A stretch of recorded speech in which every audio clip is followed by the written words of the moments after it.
And I'm kind of wondering about the chicken and egg effect. Is it because those are great wins during a good season that we talk about it, or do all great teams have that moment where things click for them? And I guess the answer is true that every great team has that moment. Very rarely you just run, just have one of those great, just years. So I can go back as far back as I've been coaching that you have those moments. And Wisconsin that we just had was that, that's kind of over and we got to keep pushing. But that was one of those moments. And the moment is this, that someone has to make a play to go win that game. And guys that maybe haven't in the past have. And Noah Brown, obviously, he's his first year really playing. Made a great play, and then Sam Hubbard's and Tyquan Lewis's, and those guys made some plays to help us win. I know exactly what you're saying, and I hope that becomes it. It's too early to.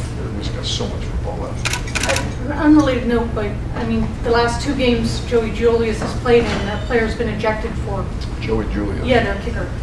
Has Kerry Combs come up with a way to stop him from being the hardest hitting kicker in college football? Yeah, we watched him today, matter of fact, and he's good. Second or left, Bill? Oh, sorry. Urban, just want to ask you again about Dante Booker. I know I asked you last week if he injured his works. He's going to play this week. He's going to play? He's going to play, Ari? Urban, we asked Dante on Monday about his punt return decision making. At times it looked a little bit scary, like he might have turned it over on one, and I was just wondering, he said that he wants that you guys always urge him to be very aggressive because every inch matters in this game. And I was just wondering what your take was on how he performed when you saw the punt return game on film, and or any of those a little bit too scary for you? I saw if we would have blocked one, we would have had a shot at a big return.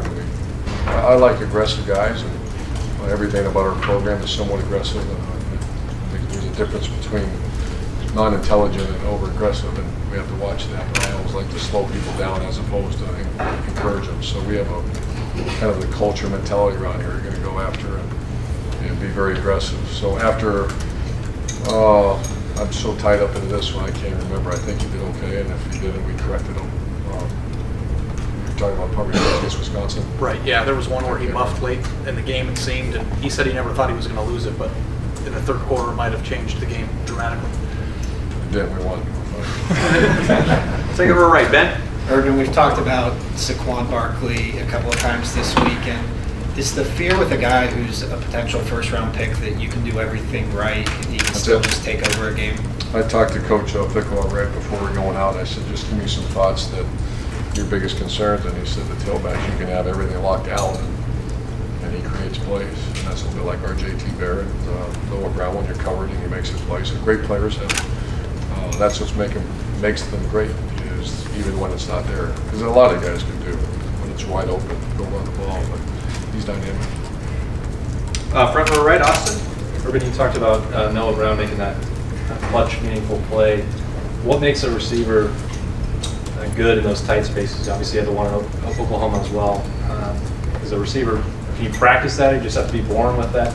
Oh no, you got to practice it, develop it, work it, and Mike Thomas developed that. Noah Brown kind of had that when he got here. He's worked on his body and his elusiveness, but he's always had those ridiculous hands that, I don't want to jinx him, but when he usually gets near it, he's going to come down with it. And he's different than, Curtis Samuel. He's a big-bodied guy that, contacts is his friend. Smaller receivers, contact is not their friend. He's a guy like Mike Thomas. He's better in those tight situations with people. Front row right there, Bill. You asked about this a little bit the other day, but you guys are really good in the red zone on offense, but especially on defense, giving up 4 touchdowns and 16 times. Why do you think you've been so successful in that area? Good players, number one, is always the reason. Number two is I think our scheme and our players believe in it. Number three is because we practice it an inordinate amount of times, probably relative to most other people. Every third day in spring practice, we're in the red zone. Every third day of training camp, we're in the red zone. And our defense, this group especially, this staff especially, wants, most defense coaches get a little, why are we going red zone again? Why are we going red zone again? Our guys thrive in it because they want to that's the money area.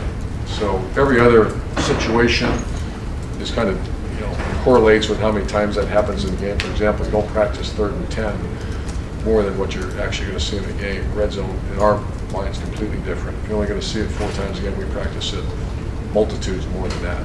So it's does that make sense? That doesn't correlate. However, that's the value we place on it.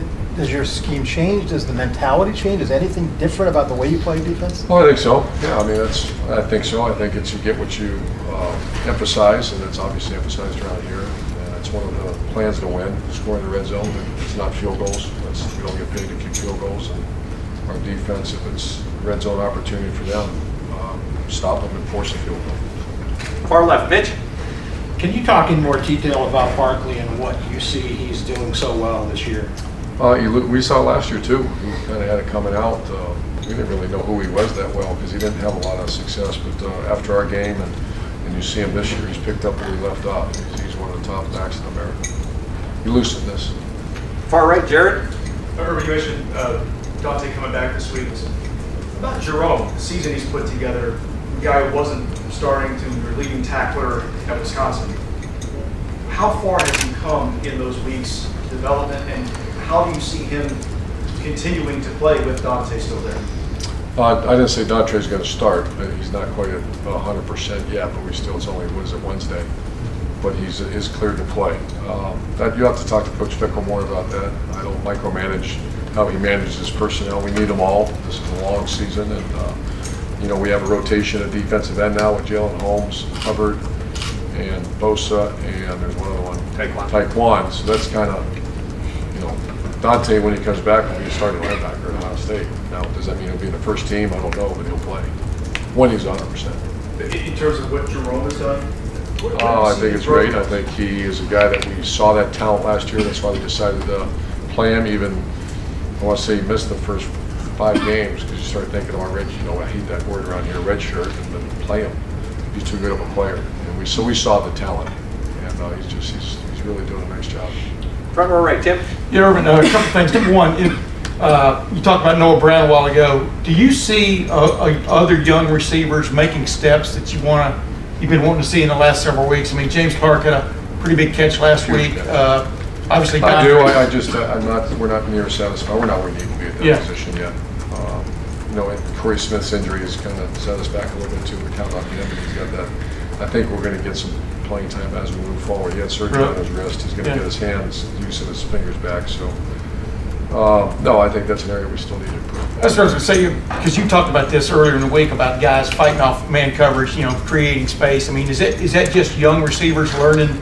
Obviously, some of those guys aren't young, but they're inexperienced. Is that just them learning their craft, or how would you? I mean, if y'all worked on that, I guess it's all the above. I mean, it's like what makes a defensive end become a great pass rusher? Technique, but then he's got to do it. Yeah.